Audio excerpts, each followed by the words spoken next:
Pernah kebayang nggak kalau tempat yang kita anggap paling aman, entah itu rumah atau kantor, ternyata menyimpan sebuah misteri? Misteri yang kita hirup setiap hari, setiap saat. Nah, hari ini kita bakal jadi detektif bareng-bareng. Misi kita menginvestigasi si penyusup tak kasat mata di udara dalam ruangan kita. Yuk, kita mulai.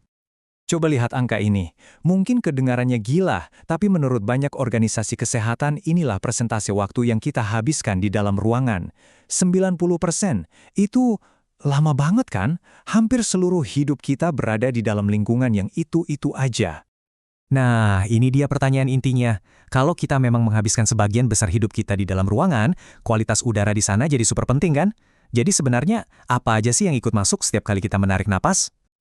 Oke, untuk memulai investigasi, kita mesti kenalan dulu sama TKP-nya. Di bagian pertama ini, kita bakal coba definisikan apa sih sebenarnya udara di dalam ruangan itu dan kenapa kita harus peduli banget soal ini.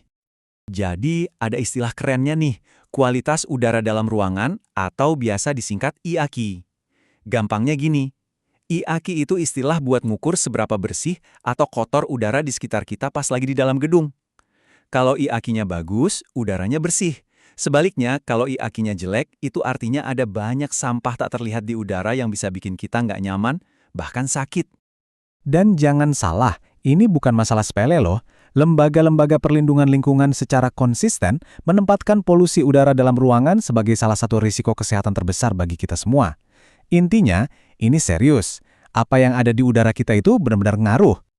Nah, sekarang kita udah tahu kalau ini masalah penting, waktunya kita kenalan sama para tersangkanya. Siapa aja sih biang keladi yang biasanya bikin kualitas udara kita jadi jelek? Ini dia daftar tersangka yang paling umum. Mungkin beberapa udah familiar ya, kayak debu atau asap rokok. Tapi ada juga yang namanya agak teknis, kayak VOC. Ini gas dari produk-produk kimia.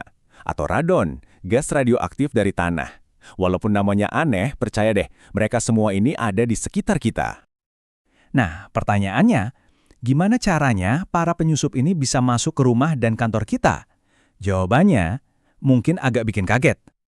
Yap, bener banget. Salah satu sumber polusi terbesar itu ya kita sendiri. Setiap kita nafas, kita keluarin karbon dioksida. Kita juga ngelepasin uap air dan mikroba ke udara. Jadi, dalam investigasi ini ternyata kita juga jadi salah satu sumber masalahnya. Sumber lainnya datang dari hal-hal yang bikin kita nyaman di rumah. Coba bayangin, kompor gas pas lagi masak atau pemanas air.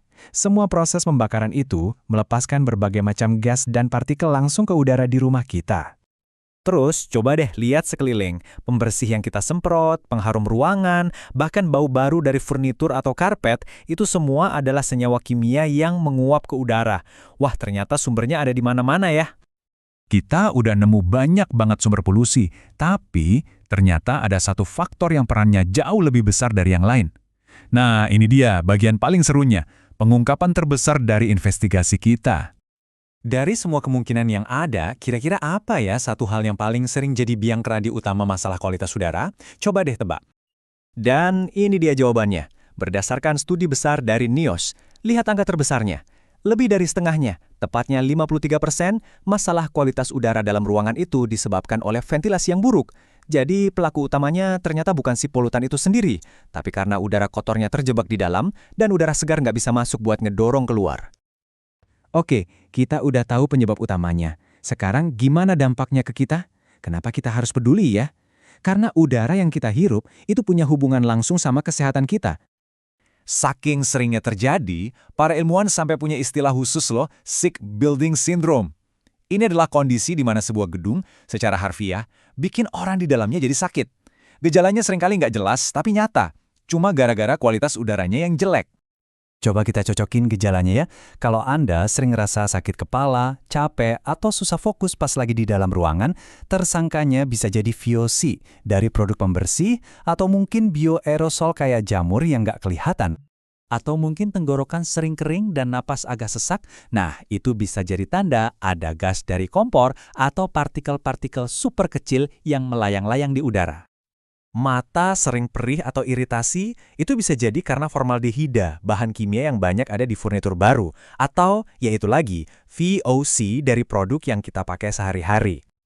Gejala-gejala barusan emang ganggu sih, tapi jangan salah, resiko jangka panjangnya itu jauh lebih serius.